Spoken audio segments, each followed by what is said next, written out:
Hello friend, welcome to my channel Darshan शिक्षा।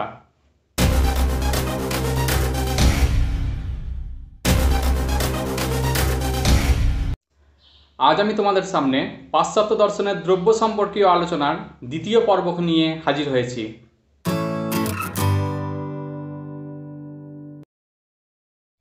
देखो द्रव्य की बा द्रव्येर स्वरूपई बा की और ताछाड़ा द्रव्य सम्पर्के लौकिक अभिमत एवं बुद्धिवादी अभिमत निये आमी आगेर पर्वे आलोचना करेछि। ताई केउ यदि आगेर दिनेर क्लासटी देखे ना थाको ताहले तादेर जन्य आमी डेस्क्रिप्शन बक्से आगेर दिनेर क्लासेर भिडियोटिर लिंक शेयर करेछि, अवश्यई सेखाने गिये देखे निते पारो। और आजकेर क्लासे आमी द्रव्य सम्पर्के अभिज्ञतावादी दार्शनिकदेर अभिमत अर्थात लक, बागले, हिউমের अभिमत आलोचना करब। ताई भिडियोटी प्रथम थेके केउ स्किप ना करे अवश्यई पुरो आलोचनाटी शोनार चेष्टा करो। तबे आलोचना शुरू करार आगे तोमादेर काछे एकटी अनुरोध, आमार एई क्लासटी भालो लेगे थाकले अवश्यई लाइक और शेयर करते भुलो ना। और आजकेर आलोचना थेके तोमादेर कोनो प्रश्न थेके थाकले अवश्यई कमेंट बक्से कमेंट करे जानियो। तोमादेर प्रतिटी प्रश्नेर यथायथभावे उत्तर देওয়ার आमी चेष्टा करब। और आमार चैनेले तोमरा जारा नतून सदस्य तारा अवश्यई चैनलटिके सबस्क्राइब करे दाओ एबं पाशे देওয়া बेल आइकनटिके क्लिक करे दाओ जाते एई दर्शन सम्पर्कीय कोनो आलोचना तोमादेर मिस ना जाय। तबे चलो शुरू करा जाक आजकेर आलोचना।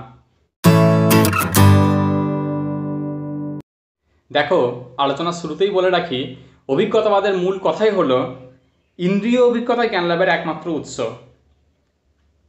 এই অভিজ্ঞতা আবার সংবেদন ও অন্তর্দর্শনের মাধ্যমে আসে, যার মধ্যে সংবেদন দেয় বাহ্য জগতের সংবাদ এবং অন্তর্দর্শন দেয় মানসিক অবস্থার পরিচয়। এই অভিজ্ঞতাবাদী দার্শনিকদের মধ্যে উল্লেখযোগ্য হলেন লক, বাগলে এবং হিউম। আমরা প্রথমেই দেখে নেব দ্রব্য সম্পর্কে অভিজ্ঞতাবাদী দার্শনিক লকের অভিমত কী।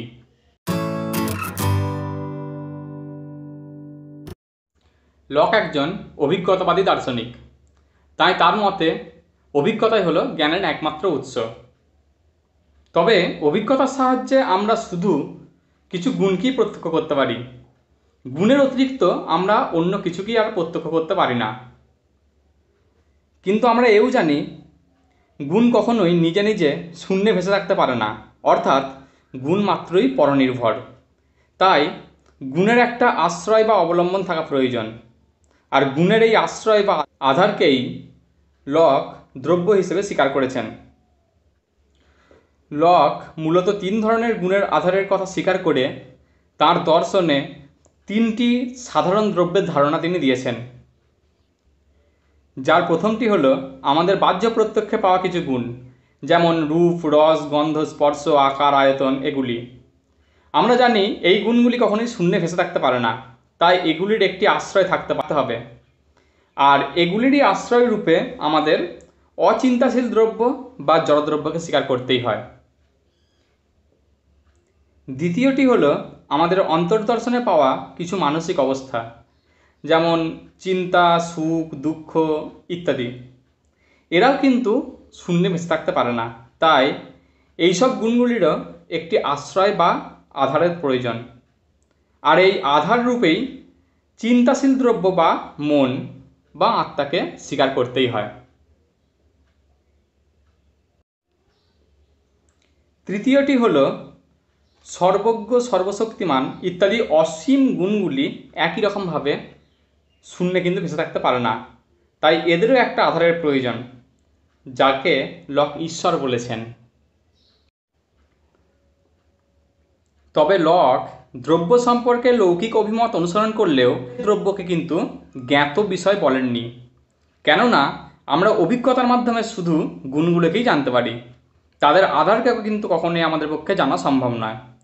তাই লকের মতে দ্রব্য হলো গুণের অজ্ঞাত ও অজ্ঞেয় আধার, এবং গুণের আধার রূপে যে দ্রব্য তার নিছক একটি ধারণা মাত্র, তার অতিরিক্ত আর কিছুই নয়। আবার আরেকটা জিনিস তোমরা লক্ষ্য করো, গুণ নিজে ইন্দ্রিয়বেদ্য, অর্থাৎ গুণকে দেখা যায়, কিন্তু ওই গুণগুলির আধার যে দ্রব্য তা আবার ইন্দ্রিয়বেদ্য নয়। তাহলে দ্রব্য আসলে কি? এই ধরনের আপত্তির উত্তরে লক বলেছেন, দ্রব্য এমন এক তত্ত্ব যা আমি জানি না। তাহলে দেখো, দৃষ্টিবাদী দার্শনিক লক ভিন্ন ভিন্ন ক্ষেত্রে দ্রব্যকে ভিন্ন ভিন্ন রূপে উপস্থাপিত করলেও তিনি মূলত তিন ধরনের দ্রব্যকে স্বীকার করেছেন। একটি হলো জড়দ্রব্য, দ্বিতীয় হলো মন বা আত্মা, এবং তৃতীয় হলো ঈশ্বর। এবার আমি আলোচনা করব দ্রব্য সম্পর্কে অপর এক অভিজ্ঞতাবাদী দার্শনিক বাকলের অভিমত।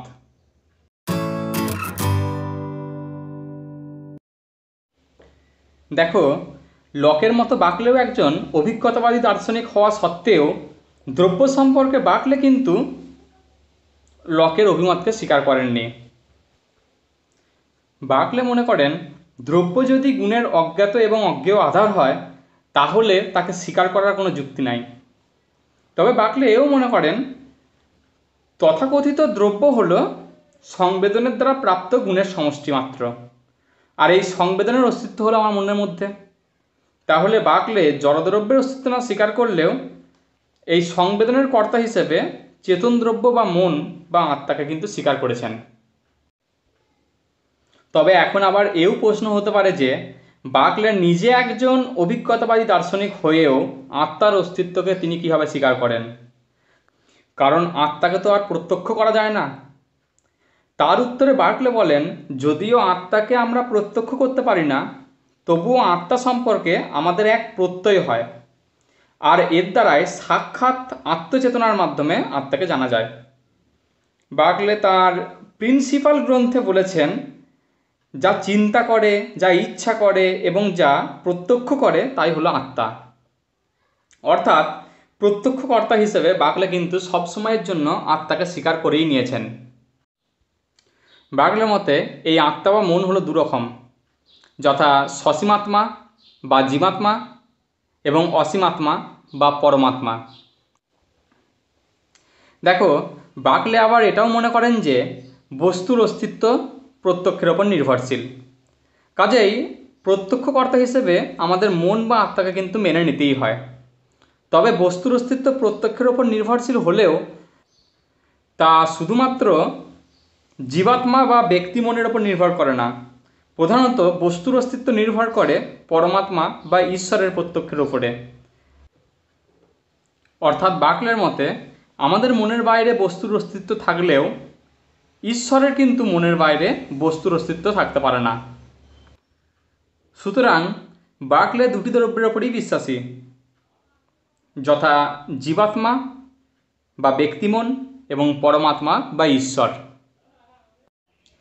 তাহলে দেখো, দার্শনিক লক তিন প্রকার দ্রব্য স্বীকার করেছেন, যথা জড়, মন ও ঈশ্বর।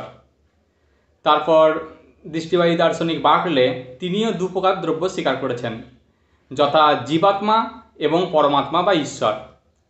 এরপরে আমরা দেখে নেব দ্রব্য সম্পর্কে হিউম কী অভিমত দিয়েছেন।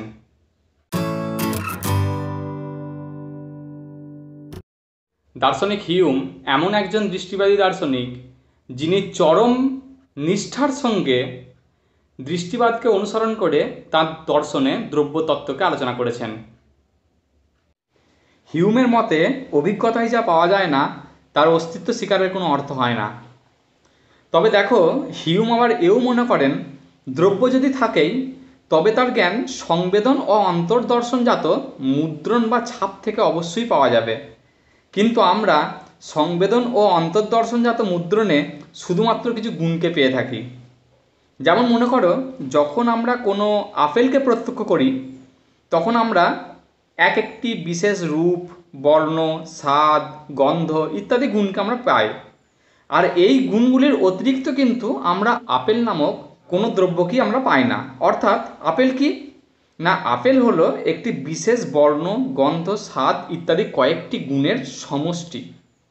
কাজেই জড়দ্রব্য বলে কিছুই হয় না। অর্থাৎ হিউম মনে করেন তথাকথিত জড়দ্রব্য হল সংবেদনের সমষ্টি মাত্র। দেখো, দৃষ্টিবাদী দার্শনিক বাকলে জড়দ্রব্যকে স্বীকার না করলেও সংবেদনের কর্তারূপে মন বা আত্মাকে তিনি কিন্তু স্বীকার করেছেন। কিন্তু হিউম সেই আত্মা বা মনেরও কোনো স্বতন্ত্র সত্তাকে স্বীকার করেননি। তার মতে আমার মন তা হলো আমারই ধারণা, সুখ দুঃখ ইত্যাদির সমষ্টি, এবং এই সমস্ত গুণগুলি নিয়ত এবং দ্রুত পরিবর্তনশীল। আর অনুষঙ্গের নিয়ম অনুসারে এইসব নিয়ত পরিবর্তনশীল গুণগুলি পরস্পর যুক্ত হয়ে একটি সমষ্টি বা গুচ্ছে পরিণত হয়। আর এই অনুষঙ্গের নিয়মের দ্বারা নিয়ত পরিবর্তনশীল বিচিত্র গুণের সমষ্টিকেই একত্রে বলা হয় মন বা আত্মা। অর্থাৎ মন বা আত্মা বলে পৃথক কোনো দ্রব্যের অস্তিত্ব কিন্তু এখানে হিউম স্বীকার করেননি। আবার একইভাবে কোনো আধ্যাত্মিক সত্তা বা ঈশ্বরের অস্তিত্ব কিন্তু হিউম স্বীকার করেন না। হিউম বলেন, আমি যখন গভীরভাবে আত্মস্থ হয়ে আমার নিজের মধ্যেই তথাকথিত আত্মা বা আমিকে সন্ধান করার চেষ্টা করি, তখন যে বিশেষ সংবেদনের পরিচয় পাওয়া যায় তা সাধারণ সময়ে কিন্তু আমি পাই না। আর তাকেই আমরা আধ্যাত্মিক দ্রব্য বা ঈশ্বর বলে ভুল করে থাকি। কাজেই দেখো, হিউম কিন্তু ঈশ্বরের অস্তিত্বকেও স্বীকার করেননি। কারণ হিউম মনে করেন সংবেদন ও অন্তর্দর্শন কোনো কিছুর মধ্যেই যখন ঈশ্বরকে পাওয়া যায় না, তাহলে তাকে স্বীকার করার কোনো যুক্তি নাই। আর তাই হিউম আরও মনে করেন দ্রব্যের ধারণা করা একটি উদ্ভট কল্পনা ছাড়া আর কিছুই নয়। তাহলে দেখো বন্ধুরা, গত পর্বের দ্রব্য সম্পর্কীয় দেকার্ত, স্পিনোজা ও লাইবনিজের আলোচনা এবং এই পর্বের দ্রব্য সম্পর্কীয় লক, বাগলে ও হিউমের আলোচনার মধ্য দিয়ে পুরো দ্রব্য তত্ত্ব আলোচনা করার চেষ্টা আমি করলাম। আশা করছি সবাইকার ভালো লেগেছে। দেখা হচ্ছে পরের ক্লাসে নতুন একটি টপিক নিয়ে। ততদিন সবাই ভালো থেকো, সুস্থ থেকো।